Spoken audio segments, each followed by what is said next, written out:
슈리딩거의 냥이님께서 올려주신 썰랑썰레입니다. 유튜브로 보시는 분들 구독과 좋아요, 알림 설정, 댓글 잊지 말고 한 번씩 눌러주세요. MSG가 미량으로 함유되어 있습니다. 저는 27살 현재 흔히 허공이라고 불리는 허리공익입니다. 허리공익을 허공이라고 부르는군요. 디스크로 4급이었죠.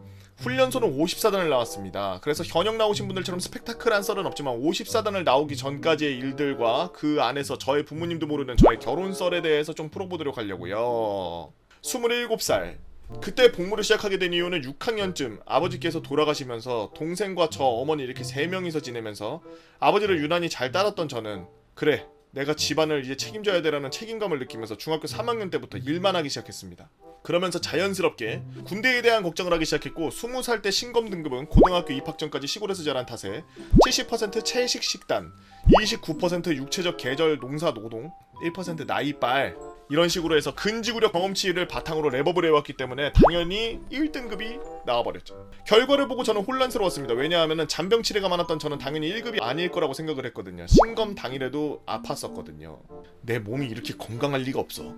분명 뭔가 잘못 나온 거야. 수없이 생각하면서 담배를 물고 폰으로 이것저것 찾아보다가 산업기능요원이라는 걸 알아보게 되었고 제 머리 위에 전구가 반짝반짝거리면서 전기가 들어왔죠.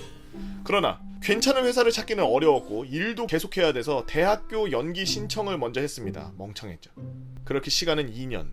공고를 나온 저는 졸업 선물에 가까운 전자기기 기능사를 가지고 있었고 마침 괜찮아 보이는 회사에 산업인력을 모집한다는 공고를 보고 자격 요건이 충족되어 창원의 외국계 용접기 회사에 바로 입사하게 되었습니다. 이때가 24살 때였죠. 그럼 그곳은 말로만 듣던 안녕하세요 입사하신 여러분 여기는 우리 모두가 가족같은 회사예요. 네, 사장부터 시작해서 말단 대리 주임 사원들까지 한족보의 가족들이 진을 치고 있는 소굴이었습니다. 관리 이사님만 빼고요. 다른 곳에서 스카우트 해왔다고 하더라고요. 그런 사실을 초반에 몰랐던 저는 정말 남들보다 열심히 일했죠. 군대를 안 가도 되고 훈련소만 다녀와서 다시 일하면 되고 월급도 164만원이나 받았으니 그 정도는 괜찮았죠. 그리고 3개월 정도 시간이 흘렀습니다. 제가 일하는 모습에 관리 이사님 눈에 계속 보였고 3개월을 지켜보던 이사님은 대리와 주임을 불러 모으더니 아니 여러분 저기 저 사원 얼마 전 산업기능 요원으로 들어온 사원이에요. 나이도 어려요. 아직 편입도 안 됐는데 저리 열심히 합니다. 근데 니네는 뭐하냐. 저는 일을 하느라 그 상황을 몰랐고 나중에 저보다 2달 일찍 그 회사에 편입한 동생한테서 그 이야기를 들었죠. 엿됐네? 형 그리고 편입됐대. 형 여기서 튀면 이제 형 군대 가야 돼. 산업기능요원으로 들어간다고 해서 바로 군 복무기관으로 인정해주는 게 아니라 병무청에서 산업체로 지정된 업체에서 신고 및 신청을 해야 됩니다. 그러면 병무청에서 편입 승인을 해줘야 되는데 그때부터가 복무기관으로 인정이 되는 거죠. 그러다가 마침 뒷동 담배 피우던 곳에서 주임과 대리 듀오와 눈을 마주쳤고 저는 빠르게 인사를 하였죠. 그러자 대리와 주임 듀오는 빠르게 전매를 통해 저에게 왔고 그들의 딜량은 세상 미쳤었습니다. 하루하루 지옥이 펼쳐졌습니다. 스트레스성 장염은 수시로 걸렸고 스트레스성 과호흡이 오고 과호흡이 심하게 올 때는 정말 죽는 것 같았죠. 주변에 도움 청할 곳도 없었습니다. 왜냐고요? 여기는 우리 모두가 가족 같은 회사니까요. 사장은 제 처지를 알고 있는 듯한 눈치였지만 자세히는 모르지만 산업체도 점수 같은 게 있어서 자기들이 자르기에는 위험 부담이 큰 것 같았었습니다. 제 발로 나간다면 끝이라는 걸 알기에 전 죽기 살기로 버텼지만 장염과 과호흡이 심해질수록 회사에서 병가 쓰는 횟수가 많아지고 그러다 느꼈죠. 새끼들이 지금 내가 스스로 나가게끔 지금 판을 깔고 있는 거구나. 네, 그렇게 전 제 발로 그곳을 떠났습니다.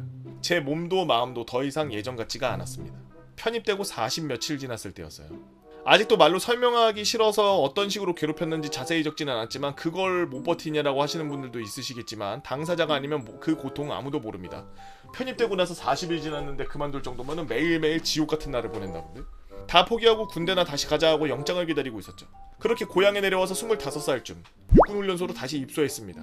그런데 입소하고 하루 이틀 정도 있다가 내무반에 앉아있는 거조차 허리가 너무 아픈 겁니다. 통증이 너무 심했고 뒹굴고 있던 절 지나가는 조교가 발견해서 소대장님께 바로 외진 신청을 해서 외진을 나갔습니다. 검사 결과 디스크가 터졌는데 그냥 정말 터진 건 아니고 좀 찢어져서 흘러내렸다고 하더라고요. 회사에서 일할 때 케이블 총 15kg, 용접기 상하체 40kg 정도 되는 무기였습니다. 저는 부서가 AS 부서였기 때문에 저는 용접기를 맨날 들었다 놨다 옮겼다 이런 일을 수도 없이 많이 했고 젊은 나이였긴 했지만 요령이 있겠습니까? 그냥 힘으로 계속 버텼던 거죠. 그렇게 저는 머리를 밀고 민간인으로 다시 군대에서 토해져 나왔습니다. 이렇게 저의 1차 훈련소 원정이 끝났죠.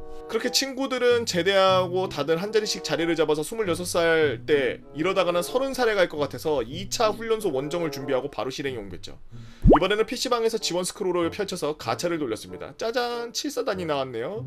마지막 남은 담배 한 개 피를 피면서 그래 이왕 나이 먹고 가는 거 정신무장도 할 겸 빨리 갔다 오자라는 마음으로 마음을 다잡았고 저희 두 번째 입대 원정의 시작이었죠.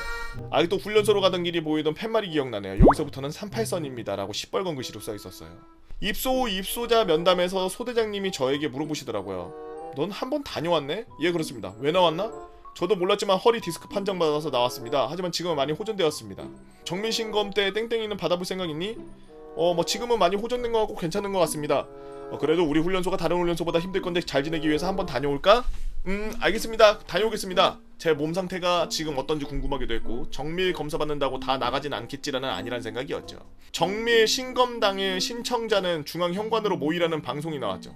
그렇게 모여서 버스를 타고 춘천 국군병원으로 가서 검사를 받았는데 군의관님께서 제 병적 기록을 모두 알고 계셨기 때문에 저에게 딱 한마디 하시더라고요. 통원 치료도 넌 힘들겠는데? 무슨 말씀이십니까? 우리가 통원 치료가 가능하다고 판단되면 그래도 훈련소에 남게 해주는데 너는 나이도 있고 지원까지 해서 온 건데 이건 통원 치료가 안 돼. 저는 결과를 듣고 결과가 나온 다른 동기들과 버스에 탔고 한참 앉아서 멍을 때렸습니다. 그때 여자 중사 한 분, 남자 하사 한 분 그렇게 같이 가셨는데 여자 중사님이 보여서 가서 드릴 말씀이 있다라고 했고 내려서 이야기를 했죠. 군의관님이 가라고 하십니다. 땡땡땡땡. 검사 다시 받고 싶습니다. 마음은 알지만 결과 번복은 어렵다. 저 나이 26입니다. 여기 지원해서 왔습니다. 여기 오기 전에도 훈련소 다녀왔습니다. 내가 나가고 싶다고 떼쓰는 병사들 참 많이 봤는데 남겠다고 하는 병사는 처음 봐.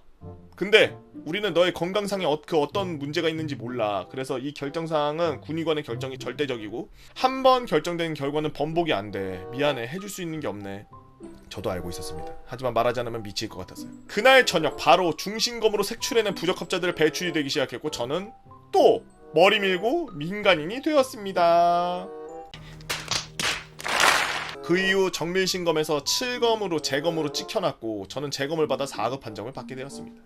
시간이 지나 27살 세 번째 훈련소 원정을 시작하게 돼. 이분 무슨 반지 원정대 같은 건가요?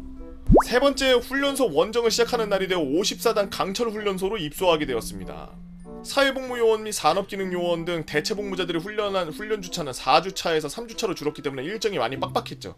화천에서의 경험을 되살려서 소대장 말을 절대 신뢰하지 않고 정밀 신검 신청도 손들지 않았습니다. 그러다 시련이 찾아왔습니다. 수료식 때 단정해야 된다고 이발을 하라고 하는 겁니다. 아니 나 이번에 3번 밀고 군대 들어왔는데 밀면 4번 미는 건데? 저는 뭔가 모르게 폭발적으로 억울했고 저의 모낭과 모발의 아우성애, 제 모성애를 심하게 자극했죠. 모성애가 있어? 멈춰있던 뇌 기능이 CPR을 시작했고 결혼한다고 하면 되지 않을까? 저는 바로 이소대장님께 달려갔고 상담 신청을 했습니다. 땡땡번 훈련병 이소대장님께 용무가 있어 왔습니다. 들어가도 되겠습니까? 들어와. 다름이 아니라 이번에 이발 때문에 말씀드릴 게 있습니다. 안 자르면 안 되냐고? 사실 제가 다음 달 결혼 사진을 찍어야 되는데 머리를 다 밀어버리면 좀 그럴 것 같습니다. 그렇다고 군인 신분인 제가 다른 동기들 다 미는데 저 혼자 안 하는 건 좀 아닌 것 같습니다. 혹시 베레모를 썼을 때 튀어나오는 부분들만 정리하는 걸로 넓은 아량을 베풀어 주시면 안 되겠습니까? 그리고 저의 나이는 이미 알고 있었고 대부분 대체복무자들이 결혼한 사람도 많았으니까 결혼사진 찍어야 된다고 하면 배려해 주실 것 같았습니다. 소대장님도 신혼인 것 같아서요. 그걸 알고 있다는 사실을 전혀 모르는 소대장님은 이 결혼 이야기에서 1차 배리어가 깨졌고 현란한 저의 쌔바닥에 미싱 스킬에 2차 배리어까지 사르르 녹아내리면서 쓰러져 버리셨습니다. 이발 당일 목욕실에서 이발을 하게 되었고 저희 차례가 되어서 내려가서 대기하고 있는데 어떤 문신한 땀을 뻘뻘 흘리고 딱 봐도 좋게 100kg 넘어 보이는 훈련병이 이발을 하고 있는 겁니다. 윙거리는 바리깡 밑에 이발을 받고 있는 훈련병의 표정이 마치 두피가 쓸려나가는 표정인 겁니다. 네, 이발 지원한 훈련병은 사회에서 어머니가 미용실을 하시지만 그냥 한번 모조 가발 가지고 연습 한번 딱 해본 게 전부였고 두피에 자라난 모발들을 마치 잡초처럼 한 움큼 꺾어서 하단에 인정사정 없이 바리깡으로 갖다가 비벼대고 있는 거였습니다. 이발받는 훈련병의 표정이 개차반일 수밖에요. 옆에 병장 계급의 조교가 이발을 하고 있었고 그쪽도 마찬가지였습니다. 그렇게 조교가 다음이라고 호명하는 순간 저는 앞순번의 발 뒤꿈치를 발톱으로 살짝 찍고 앞순번이 악! 하고 뒤돌아볼 때 전 손을 번쩍 들어 간척되었습니다. 뭐야. 그리고 저는 조교에서 소대장과 쇼 붙인 걸 말했고 조교는 전달받았으니 알았어 라고 하며 옆머리만 살짝 다듬어 주었죠. 그렇게 저는 제 기수 통틀어 머리가 가장 길게 수료한 훈련병이 되었습니다. 다들 부러워했죠. 조교들은 수료식 날 모두들 저에게 결혼 축하한다고 다들 축하해 주셨습니다. 정말 죄송합니다. 결혼은 할 거지만 아직까지 신부 측 부모님도 신부도 저를 모르네요. 그렇게 저는 무사히 제 머리를 지켜서 훈련소를 수료했고 허리 때문에 각계는 참여하지 못했고 행군은 간이 행군으로 대체했지만 나머지 훈련은 대부분 모두 이수했습니다. 다시 느끼지만 역시 썰랑썰레는 자수썰이 재밌어요. 지금 이 시간에도 국가를 지키기 위해 헌신해주시는 국군장병 여러분 감사합니다 라고 슈레딩거 양이님께서 훈련소 반지 원정대 썰 잘 봤습니다. 내가 본 사람 중에 훈련소 제일 많이 간 사람인 것 같은데 군대를 가는 그 느낌을 즐기면서 갔겠는데 한 3번째부터는. 여러분들은 어떤 재미난 이야기가 있나요? 여러분들의 재미난 이야기 네이버 카페 개보고 팬다 모여라 개팬다로 오셔서 썰랑썰레 게시판에다가 글 남겨주시면 유튜브로 작업해서 업로드하도록 하겠습니다. 유튜브로 보시는 분들 구독과 좋아요 알림 설정 댓글 잊지 말고 한 번씩 눌러주시고요. 오늘도 나라 지키기 위해서 고생하고 계시는 우리 국군 장병 여러분들 진심으로 감사드립니다. 유바.